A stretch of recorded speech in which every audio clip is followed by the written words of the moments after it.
wabarakatuh. Waalaikumsalam warahmatullahi wabarakatuh. Semuanya, salam sejahtera.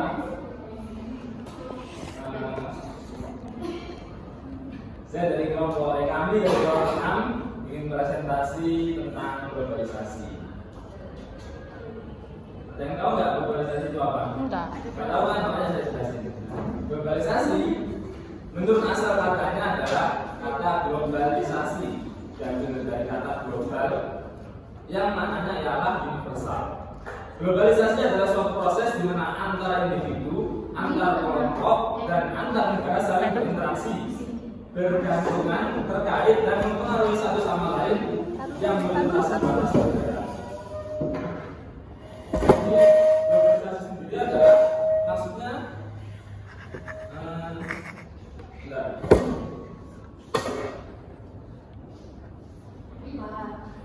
Aduh ya.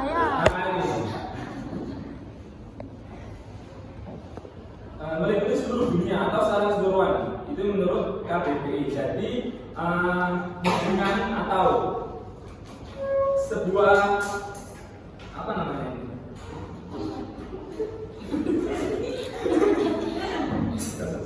Sebuah globalisasi ataupun mungkin ini kalau kita ingin berkomunikasi sekarang itu nggak harus dengan waktu yang lama. Dengan adanya globalisasi ini kita bisa berkomunikasi dari negara atau antar negara dengan waktu yang sangat singkat.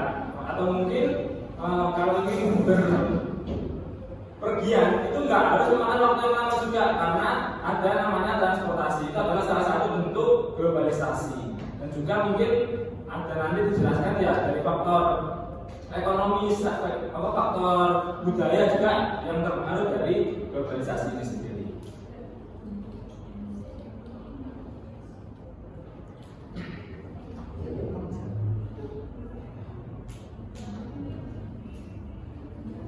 Yang berikut adalah ciri-ciri dari globalisasi, yaitu pertama, perubahan dalam konstantin ruang waktu, perkembangan barang-barang seperti telepon, televisi satelit, dan internet menunjukkan bahwa komunikasi global menjadi kejadian barang melalui pergerakan massa.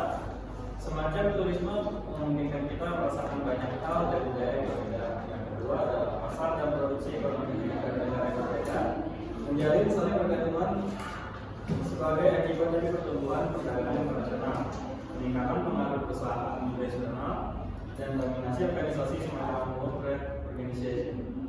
Yang ketiga, peningkatan interaksi kultural melalui perkembangan media massa, terutama televisi, film, musik, dan transmisi berita dan olahraga internasional. Saat ini kita dapat mengkonsumsi dan mengalami gagasan pengalaman baru mengenai hal-hal yang melintas beraneka ragam budaya, misalnya dalam bidang fashion, literatur, dan makanan. Yang keempat, meningkatnya masalah bersama, misalnya pada bidang lingkungan hidup, krisis multinasional, inflasi regional, dan lainnya.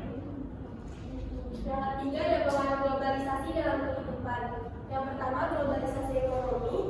Era globalisasi membuka peluang sekaligus tantangan bagi pengusaha Indonesia, termasuk usaha kecil, karena pada era ini daya saing produk sangat tinggi, life cycle produk relatif pendek mengikuti tren pasar, dan kemampuan inovasi produk relatif lebih cepat. Ditinjau dari sisi ekspor, liberalisasi berdampak positif terhadap produk tekstil atau pakaian, jadi akan tetapi kurang menguntungkan sektor pertanian di sana produk makanan. Yang kedua, globalisasi informasi dan teknologi. Globalisasi informasi dan teknologi sangat berpengaruh dalam transfer komunikasi antar manusia di seluruh dunia. Karena di manapun manusia itu tinggal, tetap dapat berkomunikasi satu sama lain meskipun terpisah jarak yang sangat jauh sekalipun. Yang ketiga, ada globalisasi budaya. Dengan adanya globalisasi budaya, seluruh budaya di dunia dapat dengan bebas dilakukan oleh orang-orang di negara berbeda, sehingga seringkali terjadi hilangnya suatu budaya tertentu ataupun pergabungan antara budaya yang akhirnya melahirkan budaya baru.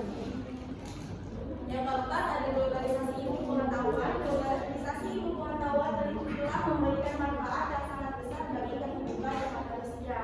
Berlangsungnya globalisasi ilmu pengetahuan memberikan ruang luas kepada manusia untuk semakin belajar dan menambah pengetahuannya. Karena setiap ilmu pengetahuan baru yang ditemukan oleh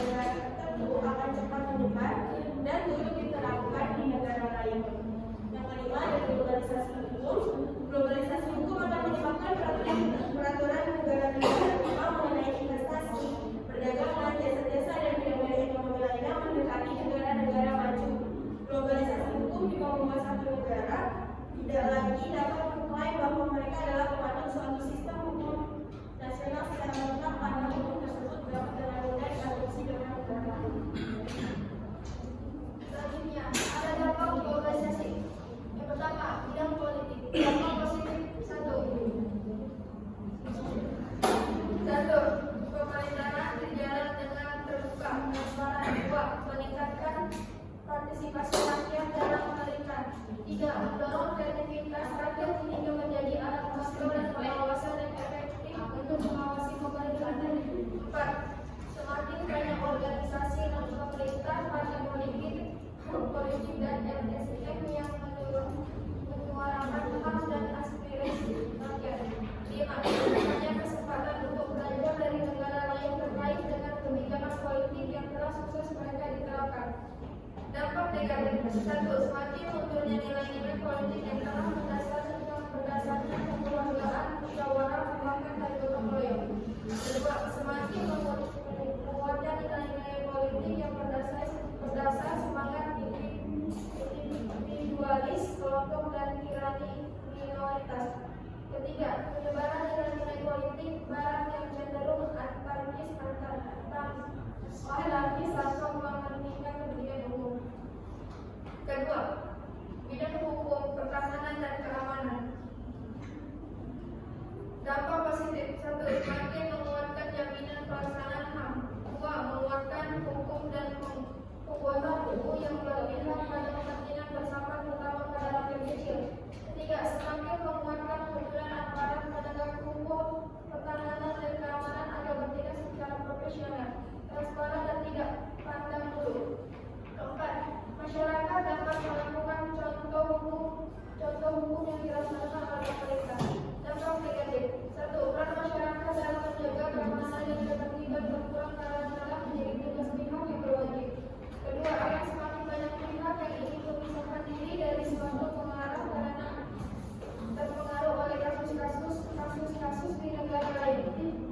Ketiga, bidang ekonomi. Dampak positif. Yang 1.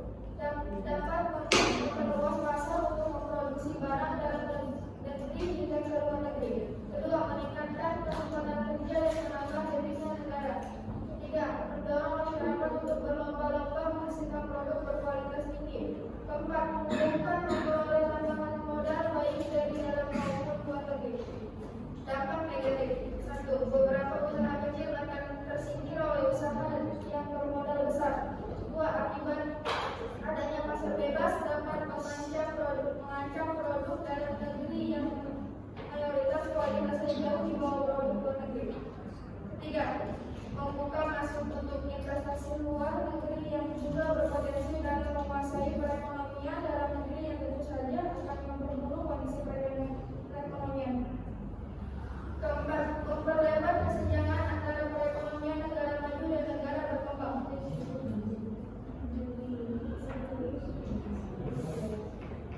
Untuk kesimpulan dari globalisasi, yaitu globalisasi merupakan suatu gejala wajar yang pasti akan dialami oleh setiap bangsa di mana di dunia, baik pada masyarakat yang maju, masyarakat berkembang, masyarakat transisi maupun masyarakat yang masih rendah terhadap dunia. Dalam tekanan global, suatu masyarakat atau negara tidak mungkin dapat mengisolasi diri terhadap proses globalisasi.